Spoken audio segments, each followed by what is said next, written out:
Welcome to episode 61 of the Is That Normal podcast, and today we're talking about a nuclear threat. Yes. But first of all, I think it's important for us to note this. How do you say that? Well, nuclear is how I say it. Nuclear. So I've read about this just because I'm a nerd, right?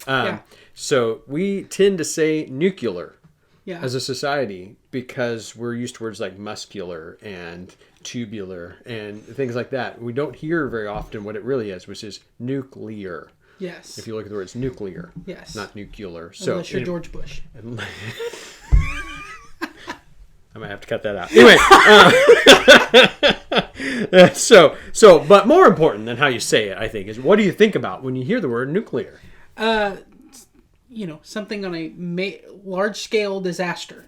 Ooh, large-scale disaster. Yeah, I think that's true. Yeah, we've gone nuclear. The red button has been pressed. So, I think about my first thought always is War Games, which I just watched just the other day. The movie with Matthew Broderick from 1980 something, where the computer says, "Do you want to play global thermonuclear warfare?" So that's the first thing I think, and then you're in like the NORAD and the DEFCON things like going down, and that's what I think about when I think about that. So, but there is another meaning to that actually, because actually the word nuclear just simply means of the nucleus. Which, when you hear nucleus, what do you think of? It's like the center of a cell. Yeah. So it's the center. I also think about Nacho Libre, who says that the center of a man is his nucleus. But so it means of the nucleus, which means of the center. And so because of that, there's a term out there called the nuclear family, which is this central, foundational, basic element of what a family becomes. And so what's interesting is right now there's a decreasing likelihood of us having the traditional nuclear family, but that's not necessarily all bad. And so I want us to talk about that kind of nuclear today.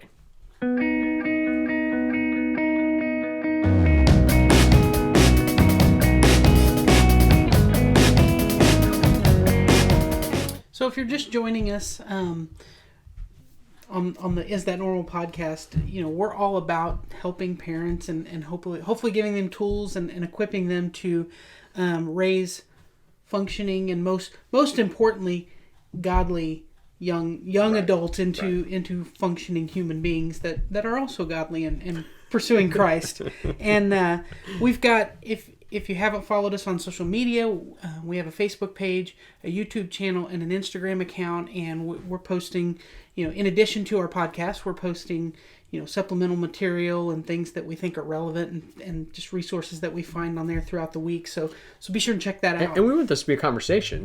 We really want to be a resource and a community for parents, both in our area as well as beyond. And so we want to hear from you. We want to hear what's working for you. We want to hear what's driving you crazy. And so get on those channels. Send us a message. We'd really love to connect with you as we continue this conversation together. Yeah, and as I mentioned, our goal really is we want to support families and pursue the best as they follow God's plan. And so sometimes, though, currently it seems that family is rapidly changing and heading in lots of different directions. Right.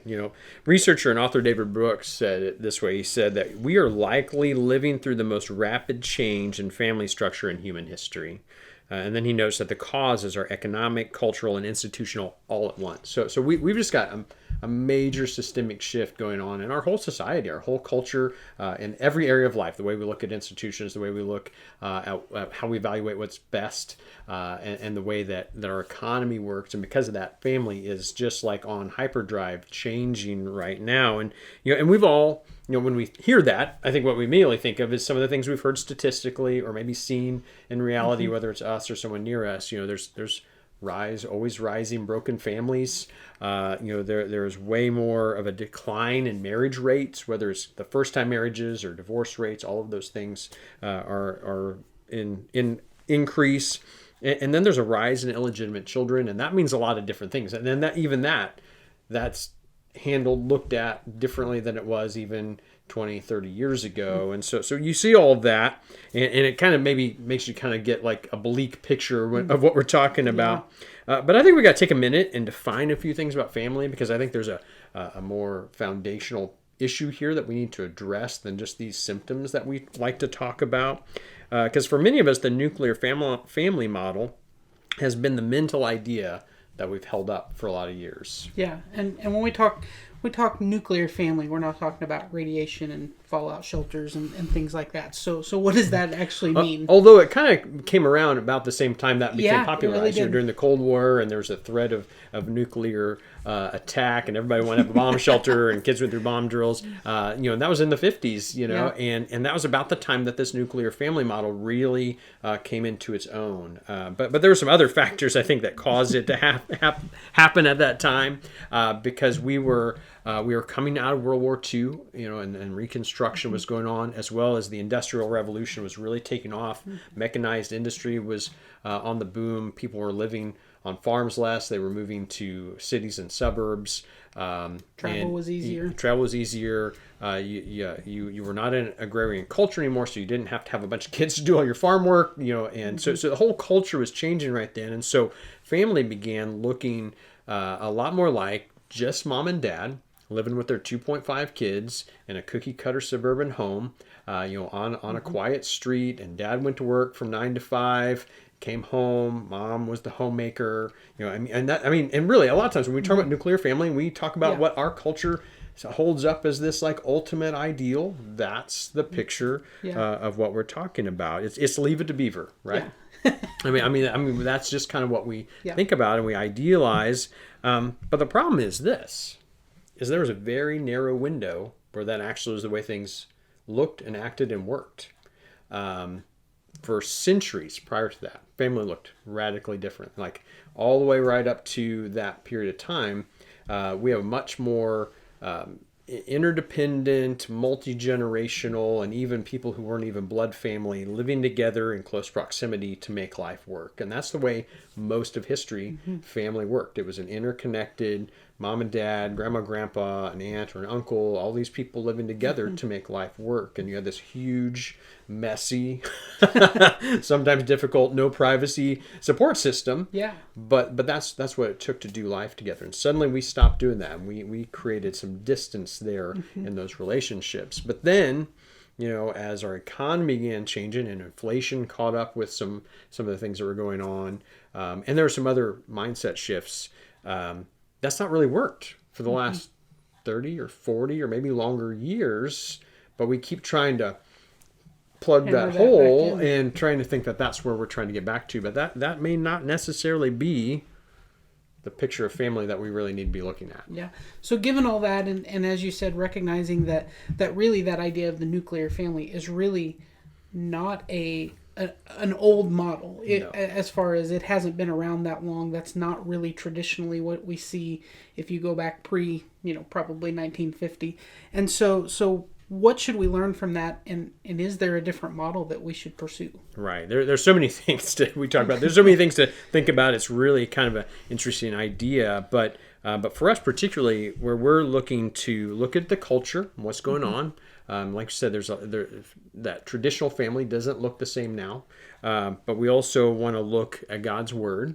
And then we got to figure out, so how do we navigate for ourselves and our kids and our grandkids moving towards a healthier way of living when there's this disparity between culture and what God maybe prescribes. And so there's a few things to help us on that path to being abnormal that I'd like for us to talk about with this. First of all, the nuclear family was created to be independent, but we are called to create interdependence. So increasingly since the 1960s, we've promoted self over family, and that's another one of those cultural issues. That what I want, what's best for me, what career is going to suit me and serve me. All those things are been a part of that decision. Whereas prior to that, what was best for the family, the group, and the community was much higher on how we made those decisions. And in our culture today, and that part of that nuclear family is where that started. Is the ultimate goal is to be a self-made person. Is for me to stand on my own 2 feet and build my own tower and say I did this and it makes me safe and secure. But the problem we're seeing is that loneliness and self-destructive habits have just like mental health issues. Just skyrocketing. And I think we have to see that some of that is connected, because the more we become self-made and independent, the more disconnected we are from healthy relationships and the support that we really need. Yeah. So. And to look at that even just strictly from a biblical perspective, it doesn't align with what the Bible, the example the Bible tells us that what our lives should look like and what should motivate us and how we should live. So it really doesn't align. Yeah, I mean, God tells us the very first thing. I mean, it's not good for you to be alone. Yeah. You were made for community.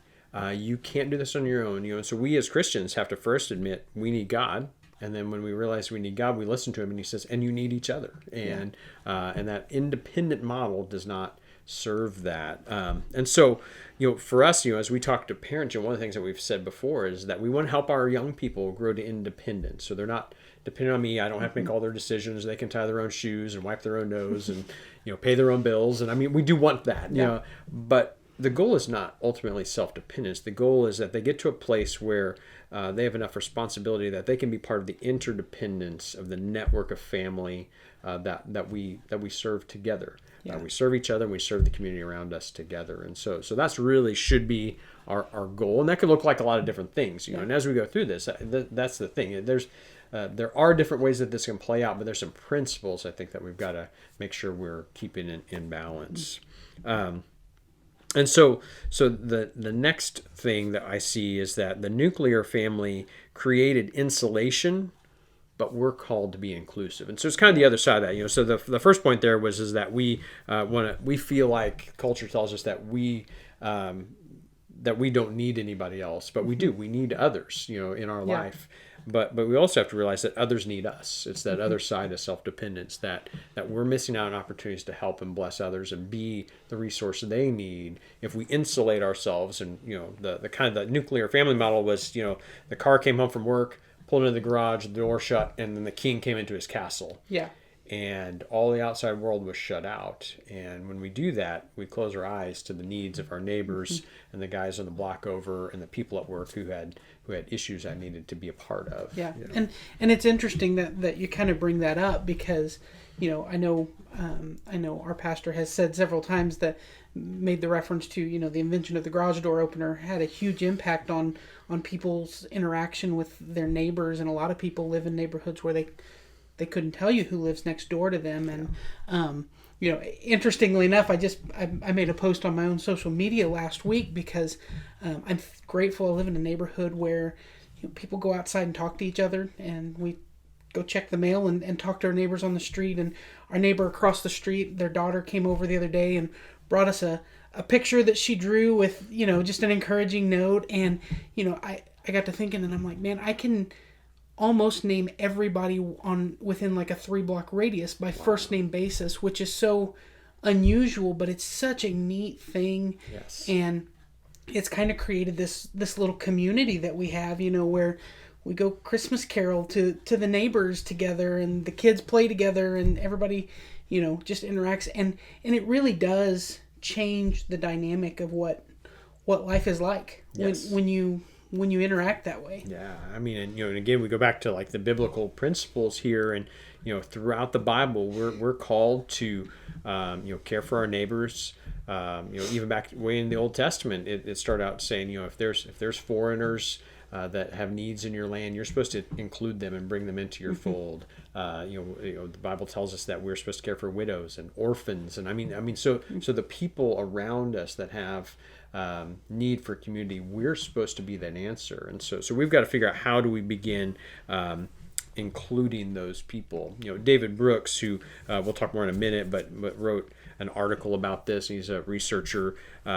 He said that one of the things he sees coming into prominence as a solution to this is forged families. Where you go back in history, and it was a lot more like a corporate family where you had grandma and grandpa, mom and dad, kids, some aunts and uncles, and and maybe a few other people, and migrant workers, and who knows who else might have been in that mix. A neighbor kid who lost their family might be in the mix. Now what we're seeing is people who live in a geographic area who have needs, single moms and older retirees, and people who are close in proximity to each other who can help each other with the needs of life. And so kind of reinventing that corporate family model, even if that's not your blood family that's around you. But again, that's that's what we saw happen in the Bible. I mean, that's what the disciples did for each other. That's been a model throughout history and biblical history that we're supposed to be following. Yeah. And then the last thing I think we just have to think about as families is that the nuclear family prioritized immediate economy, but we want to prioritize investment. The nuclear family model is that I'm going to be the king of my domain. I'm working hard to be, preserve myself and those who are within my four walls. And, and I'm trying to become an accomplished person for myself and my own success. But there's some costs to that, because when we do that, we don't look as much in the investment in the future of our children, our grandchildren, or our world. And we also definitely don't look to the investment in the future for our neighbors and our community when we're only focused on the immediate economic success. And one of the interesting things as we researched this a little bit, I thought was really fascinating, is that there's some economic issues with the nuclear family that we wouldn't maybe think about.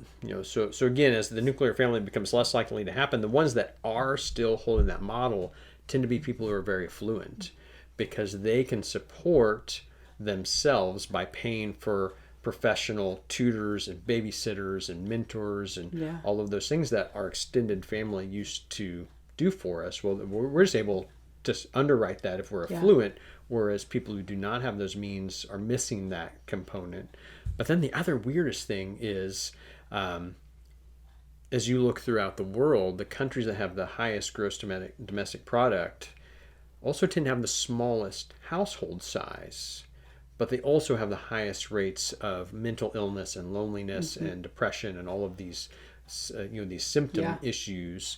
And it's this idea that, we might be able to become super successful in our generation or in our corporation or in our country, but are we missing out on long-term basic family and relational connections that are more important? And so we kind of have to look through that. And man, there's a ton of things to dig into with this concept. And we were inspired to talk about this based on an article by David Brooks, who you mentioned earlier, and the article's fascinating. There's just tons and so much more to it than even what we've discussed and unpacked today.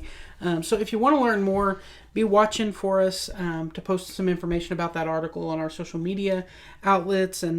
But for now, what can parents actually do? I think, again, we kind of did this because I think there's a fascinating concept that we need to sometimes be shooken out of our norm. We're trying to make people be abnormal, right. So we need to be shooken out of that and realize maybe there's a different perspective or goal out there than what I thought was. But also, I just know that family is hard, and I know in our own church, and definitely I'm sure in those who are following us, there's a mixture of what family looks like for people right now. And I just want you to know that it's okay if your family doesn't look like this, but you got to figure out how to move forward in health. And so so if you are an intact family, mom and dad and the 2.5 kids or whatever, that's great. But I think we're called to look and see, who do we need to include in that? Who is unsupported around us that we could invite into being a part of this, that we could help and support? And they could also be a resource for us and a help for us as we expand the resources for our family. So I think that's really important. If you're not an intact family, though, if you're a single parent family out there, a widow, a divorcee, yours, mine, and ours. I mean, there's all sorts of different things that are going on in our world right now. Maybe you're fostering, maybe you've adopted. I mean, there's all sorts of different things going on out there. Where do you need to plug in to get the connections and the resources you need for you and your children to have that more communal, corporate experience of having other people involved, so you can be a blessing to them and they can be a blessing to you. But then I think for all of us, really the basis of this, where I get down to, is that where do we need to forge connections for the cause of faith and health in the future? I think that's the message of this, this nuclear family question is, how can we shake off our norms or our preconceived ideas to imagine something different that's going to help us move the kingdom of God forward for ourselves, for our families, and those around us? Yeah, absolutely. So as we wrap up today, our two takeaways, and the first is what you were just talking about, and that's just take some time to evaluate your connections and ideals, and maybe pray that God can open us up to hearing and maybe exploring some things that are maybe different than what we've always thought, but But again, to look at those through a biblical perspective and maybe begin to understand that, there's a different way to do things and maybe a better way to do things. And second is to join us in 2 weeks for our next podcast. And in the meantime, join the conversation on social media. We would love for you to interact with us. And again, we'll be posting, content between our podcasts. And so be sure to check all of that out. And with that, we'll close. Ready? Be abnormal.